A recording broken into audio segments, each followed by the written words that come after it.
नमस्कार, मैं दिवाकर पांडे। आज एक मैथिली शरण नंदिनी जी हैं, जो कि बहुत ही आध्यात्मिक और अच्छे धार्मिक विचारक हैं।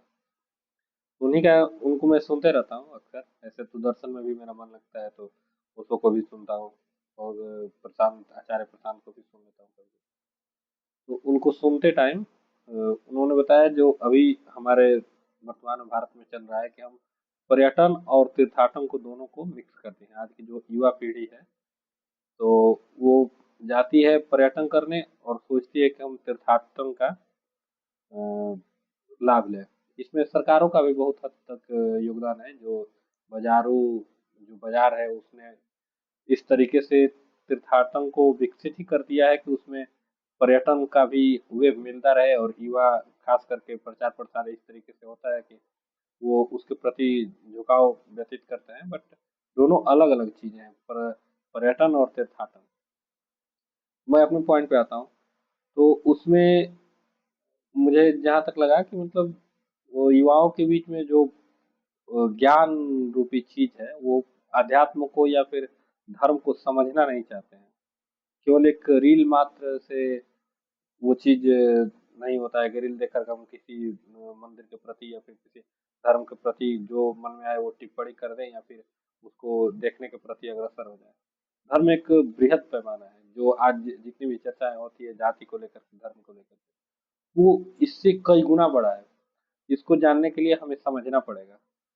तो चूंकि हम धार्मिक लोग हैं, धर्म से जुड़े हुए हैं, मेरे परिवार में हमेशा इस चीज की मतलब चर्चा होते रहती है, या फिर सारे लोग इस चीज से बहुत हद तक जुड़े हुए हैं।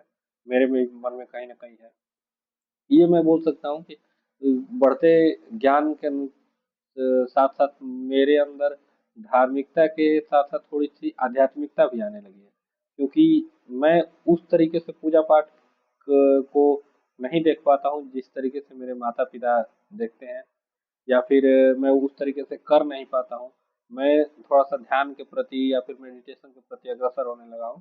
फिर भी पढ़ना तो कहीं से भी गलत नहीं है। तो आज मैंने यही विचार किया कि मेरे घर में बहुत सारी धार्मिक पुस्तकें रखी हुई है। उसमें से जो हमारे जीवन शैली पर काफी प्रभावित करता है, वो रामायण की पुस्तक आती है, जो हमें जीवन को जीना सिखाता है कि हमें अपने जीवन में कैसे जीना है। राम जी जैसे प्रातःकाल उठ के रखना था, माता पिता गुरु नाम ही था, इस तरीके से लेकर के, या फिर मतलब जो भी हमें हमारे जीवन शैली में आम जीवन में व्यतीत होती है, वो सारी चीजें इस रामायण की पुस्तक में लिखी हुई है। तो सबसे पहले मैंने इसी रामायण की पुस्तक को उठाया है और मैंने इसको खत्म करने का सोचा है। तो इसका इसमें सबसे पहला ही चौपाई आता है। सोचा कि थोड़ा थोड़ा आप लोगों को भी मतलब इससे अवगत कराते चलूं। तो मैंने तो अभी कुछ पाठ पढ़ लिया है, लेकिन इसमें सबसे पहले ही चौपाई आता है। बंदो गुरुपद पदुम परागा सुरुचि सुभाव सरस अनुरागा, अमीय मूरिमय चूरन चारु, समन सकल भव रूज परिवारो। मैं गुरु महाराज के चरण कमलों की रज की वंदना करता हूँ, जो सुरुचि सुगंध है। सुरुचि का मतलब सुंदर स्वाद होता है। सुरुचि सुगंध तथा अनुराग रूपी रस से पूर्ण है। वह अमर मूल का सुंदर चूर्ण है, जो संपूर्ण भाव रोगों के परिवार को नाश करने वाला है। अभी तक मैं इस रामायण पुस्तक की 5-6 पृष्ठों को पढ़ चुका हूँ। तो इसमें अभी मैं यही देख रहा था कि तुलसीदास जी ने रामायण लिखने से पहले उनके मन में जो जो भी ख्याल आया है, सबके प्रति एक श्रद्धा पुष्प अर्पित करके उनके चरणों की वंदना करते हैं। और तो मैं वही तुलना कर रहा था आज की पीढ़ी से कि आज की पीढ़ी है जो गाली की प्राथमिकता देती है। और सबसे बड़ी बात तब आती है कि उसके लिए भी लोग खड़े हो जाते हैं कि गाली देना सही है, गाली को भी सही ठहराने लगते हैं। बहुत सारे नेता लोग हैं। तो वो पीढ़ी समझ नहीं पाती है कि गाली देना, अगर गाली देना सही में सच होता तो हम अपने माँ बाप को भी दे देते। वो मेरे माँ बाप के लिए भी गलत नहीं होता। जो सत्य है, जो अटूट सत्य है, वो हर कंडीशन में सत्य होने की चेष्टा करता है। लेकिन हम इस चीज को नहीं समझ पाते।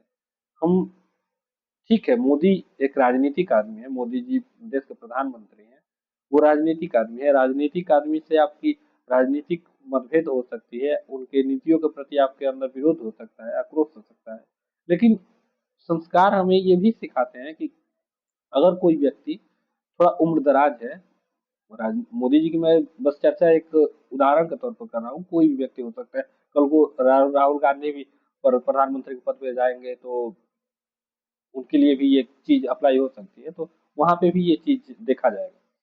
तो मैं वही बोल रहा था कि मतलब किस दौर में हम लोग जा रहे हैं, तो निष्कर्ष यही निकल के आता है कि हमने पढ़ना बंद कर दिया, हमने किसी भी चीज को ध्यान से समझना बंद कर दिया। आज जो संस्कार हमें परिवारों से मिलने चाहिए थे वो मिल नहीं पाए।